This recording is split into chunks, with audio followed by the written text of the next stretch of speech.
महोदय, मैं सदन में पहली बार चुनकर आया हूं और ब्रज क्षेत्र से आता हूं, लेकिन दुर्भाग्य से मेरा विधानसभा क्षेत्र हाथरस जिले में मथुरा से कटकर निकल गया है।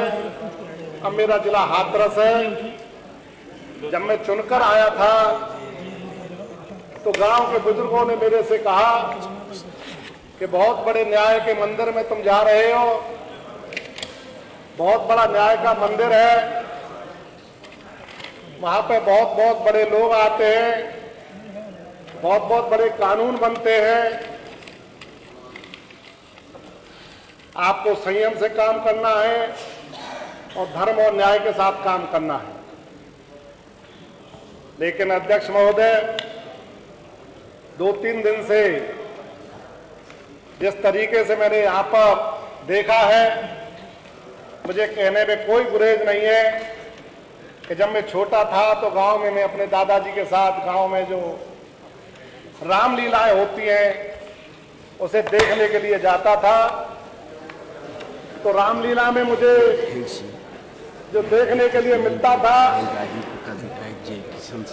जो रावण की भूमिका में होता था, 4-5 ही पात्र होते थे।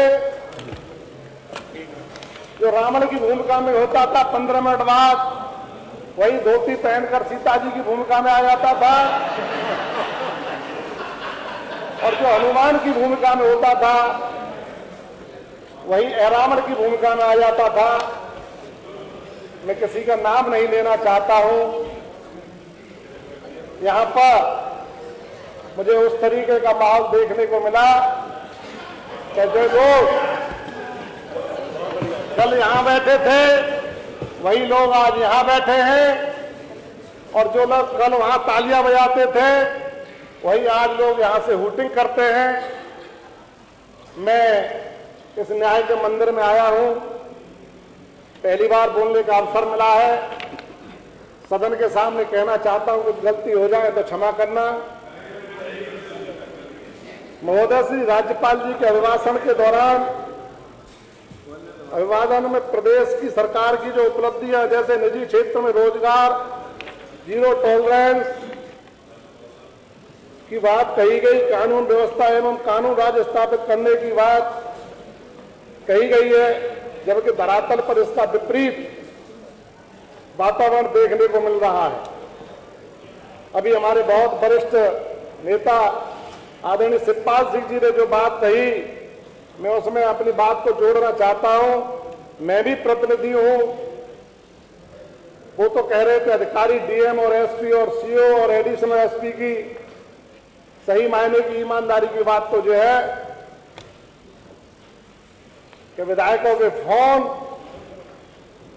इंस्पेक्टर भी नहीं उठाता है, और कहने में कोई गुरेज नहीं है। हमारे साथी सामने वाले भाई, ये जरूर है कि मैं विपक्षी टीम से चुनकर आया हूं, लेकिन ये लोग सत्य आपको कहने में गुरेज करेंगे क्योंकि सत्ता में बैठे हैं। इनका भी दुख वही है जो आप लोगों का दुख है, लेकिन आप बोल सकते हो, ये बोल नहीं सकते। मैं कहना चाहता हूं, अभिभाषण के दौरान राज्यपाल महोदय ने 1,61,00,000 जिन युवाओं को निजी क्षेत्र में रोजगार देने की बात कही है, निजी क्षेत्र में रोजगार देने की बात कही है। मैं पूछना चाहता हूं, प्रदेश के अंदर 403 विधानसभाएं हैं, लगभग एक विधानसभा में 40,000 रोजगार निजी क्षेत्र में हिस्से में आते हैं। हो सकता है मेरी विधानसभा में निजी क्षेत्र के कारखाने कम हो, लेकिन ऐसा है नहीं। लेकिन उसके बावजूद मैं कहना चाहता हूं कि 40,000 रोजगार एक विधानसभा में देने की बात कही है।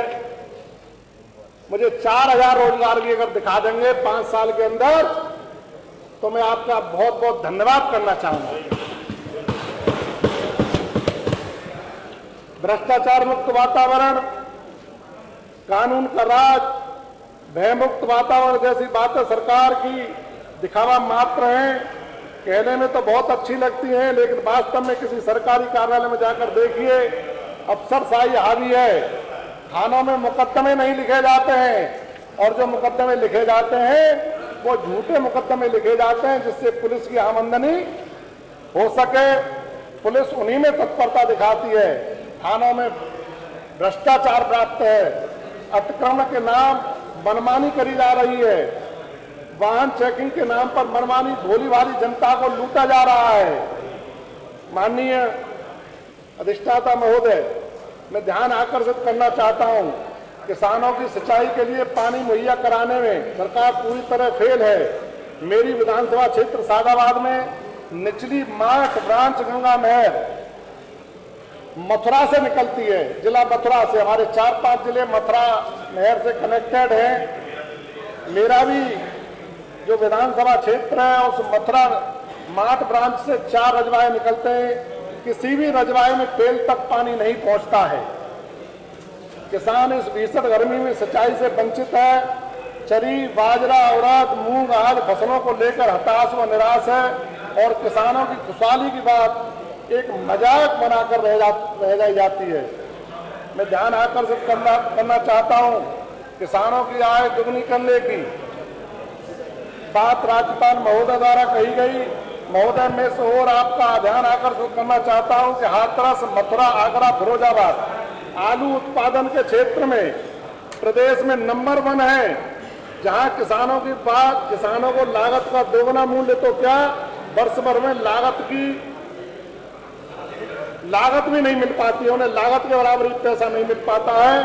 मैं सरकार से अनुरोध करता हूं कि सरकार आलू उत्पादक किसानों के लिए आलू क्षेत्र में आलू प्रसंस्करण संयंत्र या आलू प्रोसेसिंग प्लांट की स्थापना करे।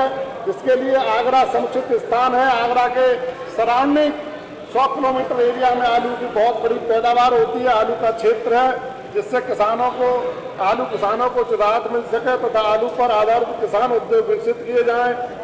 बिना इसके बिना आलू किसानों की आय दुगनी होना संभव नहीं है। समूचे प्रदेश में महोदय, अधिष्ठाता महोदय, अब मैं ध्यान आकर्षित करना चाहता हूं बड़े दमदार बिंदु पर। समूचे प्रदेश में गौशाला, आश्रम और गायों की दुर्दशा को देखकर जो सरकार की पोल खुलती है, मैं कहना चाहता हूं महोदय, यहाँ पर समाप्त करें कृपया। 1 मिनट में बात समाप्त। 1 मिनट में बात समाप्त करूंगा। हमारे वरिष्ठ मंत्री, मेरे पिता तुल्य आदरणीय दक्षिण रानी बैठे हुए हैं, जो भी मथुरा से आते हैं, मेरे बड़े भाई हैं और मेरे पिता तुल्य हैं।